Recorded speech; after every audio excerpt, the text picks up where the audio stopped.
Halo Santuy Family, berjumpa lagi dengan aku Anton, masih di channel Diet Santuy. Dan video kali ini hampir merangkum semua ilmu yang kamu butuhkan kalau kamu mau melakukan diet. Tonton sampai habis. Oke, kita masuk ke step yang pertama. Jadi, step pertama adalah make sure kalau kalori yang kamu konsumsi itu sesuai dengan target dari diet kamu. Apabila kamu ingin menurunkan berat badan dan ingin dalam kondisi fat loss atau mengurangi lemak gitu ya, maka defisit kalori adalah kuncinya.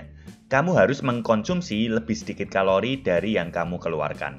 Misal target kamu ingin menambah berat badan dan berfokus ke membentuk otot agar optimal, kamu bisa makan di surplus kalori, alias mengkonsumsi lebih banyak kalori dari yang kamu keluarkan.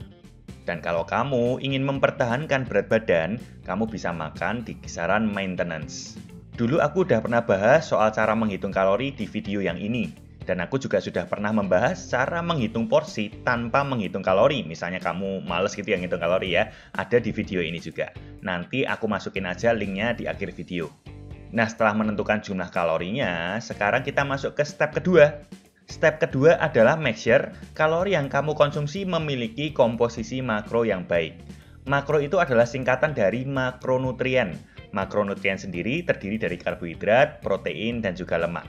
Misal nih, ada dua orang yang sama-sama makan 1.800 kalori. Lalu, orang yang pertama makannya seperti ini. Sarapannya roti dan selai stroberi, 400 kalori.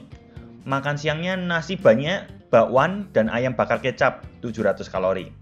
Snack sorenya dia minum jus buah, 250 kalori. Makan malamnya mie instan dan juga telur, 450 kalori.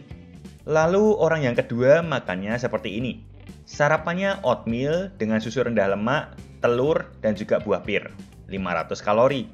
Makan siangnya nasi, lauk ayam panggang, dan juga sayur, 550 kalori. Snack sorenya apel dan juga whey protein, 200 kalori. Lalu makan malamnya nasi, lauk sup ikan, dan juga sayur, 550 kalori. Nah, kalau di total, keduanya sih memang sama-sama 1.800 kalori. Tapi, kalau dilihat komponen makronutriennya, yang pertama ternyata komposisi makronutriennya adalah karbo sampai 60% dari total kalori, proteinnya 10% dari total kalori, dan lemaknya 30% dari total kalori. Sedangkan orang yang kedua, komposisi makronya karbonya 50% dari total kalori, proteinnya 25% dari total kalori, dan lemaknya 25% dari total kalori juga. Sama-sama 1.800 kalori, tapi yang satu komposisinya lebih baik. Karbohidratnya lebih terkontrol, lemaknya lebih terkontrol, proteinnya juga lebih banyak. Nah, makanya jangan cuma ngitung kalori doang, atur juga makronutriennya agar dietmu hasilnya bisa lebih bagus. Makronutrien ini penting banget dalam peranannya untuk mensupport diet kamu, dan salah satu kuncinya adalah asupan proteinnya. Protein ini penting banget karena efeknya yang meningkatkan rasa kenyang, memiliki thermic effect of food yang paling tinggi dibandingkan karbo dan lemak, berfungsi sebagai building block otot sehingga bisa membantu kamu mempertahankan atau bahkan meningkatkan massa otot meskipun kamu sedang defisit kalori. Terus fungsinya juga bisa sebagai support sistem imun tubuh, sangat berguna apabila kamu sedang dalam kondisi defisit kalori. Nah, kalau kamu lihat, orang yang kedua itu makan protein hampir 3 kali lipat lebih banyak daripada orang yang pertama. Sehingga bisa dibilang kalau komposisinya sebenarnya lebih baik orang yang kedua. Terlihat juga di orang yang kedua, hampir setiap meal itu ada sumber protein berkualitas. Kalau yang pertama enggak. Nah, sudah paham ya pentingnya untuk mengatur makro, enggak cuma kalori doang. Nah, sudah atur kalori, sudah atur makro, sekarang kita masuk ke step ketiga, yakni soal food quality. Ingat, kita mengutamakan food quality juga, tidak cuma makronya aja. Karena sebenarnya ada dua hal yang perlu kamu tahu. Yang pertama, tidak semua karbohidrat sama, tidak semua protein sama, dan tidak semua lemak sama. Misal deh, karbohidrat ada yang fast digestion atau diserapnya cepat, ada yang slow digestion, diserapnya lambat. Ada yang sumbernya dari monosakarida, ada yang dari polisakarida. Ada yang komponennya nggak ada seratnya, ada yang komponennya tinggi seratnya. Protein ada yang komposisi asam aminonya lengkap, ada yang enggak. Ada yang lemaknya tinggi, ada yang lemaknya rendah. Lemak juga ada yang lemak jenuh, ada yang tidak jenuh. Dipisah lagi, tidak jenuh pun banyak jenisnya. Intinya, nggak semua makro itu sama, nggak semua sumber makanan menghasilkan makro yang sama. Kualitasnya bisa berbeda. Lalu yang kedua, perlu diketahui juga kalau kita makan nggak cuma dilihat makronya, ada juga komposisi mikronutriennya, seperti vitamin dan juga mineral, termasuk hal-hal lain seperti fitonutrien. Ini bisa diperoleh dari sayuran dan buah-buahan dengan beraneka ragam warna. Terus, lauk paukmu pilihannya apa aja, karbohidratmu pilihannya apa aja, itu juga berpengaruh ke asupan mikronutrien ini. Coba deh supaya kamu paham, kita pakai contoh ekstrimnya ya. Misal ada dua orang lagi, yang satu yang tadi ya, lagi-lagi sama makan 1800 kalori. Lalu keduanya kita buat makronya sama nih, 50% karbohidrat, 25% protein, dan 25% fat. Yang pertama, makannya sama persis ya kayak yang tadi ya, yang contoh kita bilang makronya bagus tadi. Lalu orang yang kedua, kita pakai contoh super ekstrim ya. Sehari dia cuma konsumsi gula 17 sendok makan. Proteinnya cuma minum whey protein isolate 5 scoop. Terus lemaknya cuma minum minyak olive oil 4 sendok makan. Ini kalau di total, karbonnya juga 50%, proteinnya 25%, lemaknya 25%. Komposisinya mirip sama orang yang pertama. Tapi, food quality-nya beda. Orang yang pertama karbonnya dari nasi, buah, sayur, oats. Yang kedua cuma dari gula. Orang yang pertama proteinnya dari ayam, ikan, telur, dairy. Yang kedua cuma dari whey doang.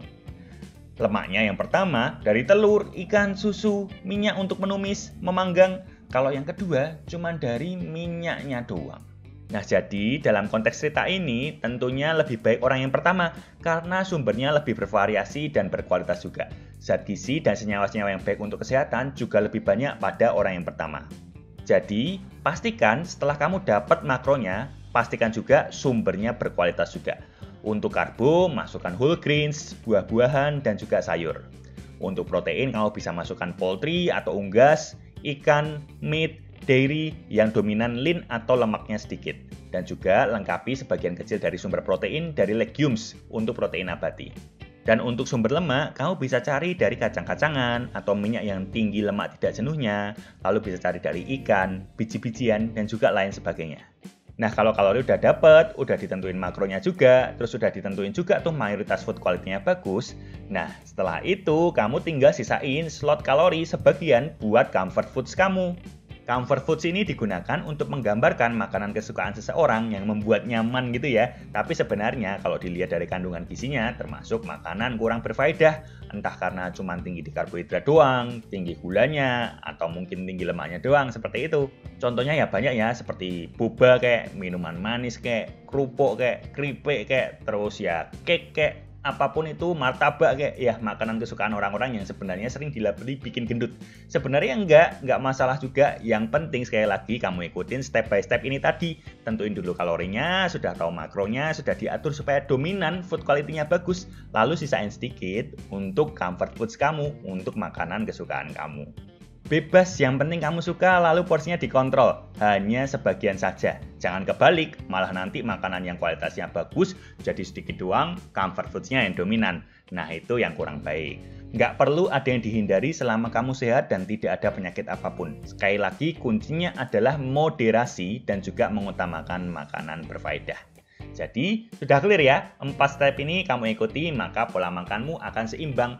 Nutrisinya dapat, kamu juga bahagia karena bisa tetap makan makanan kesukaan kamu.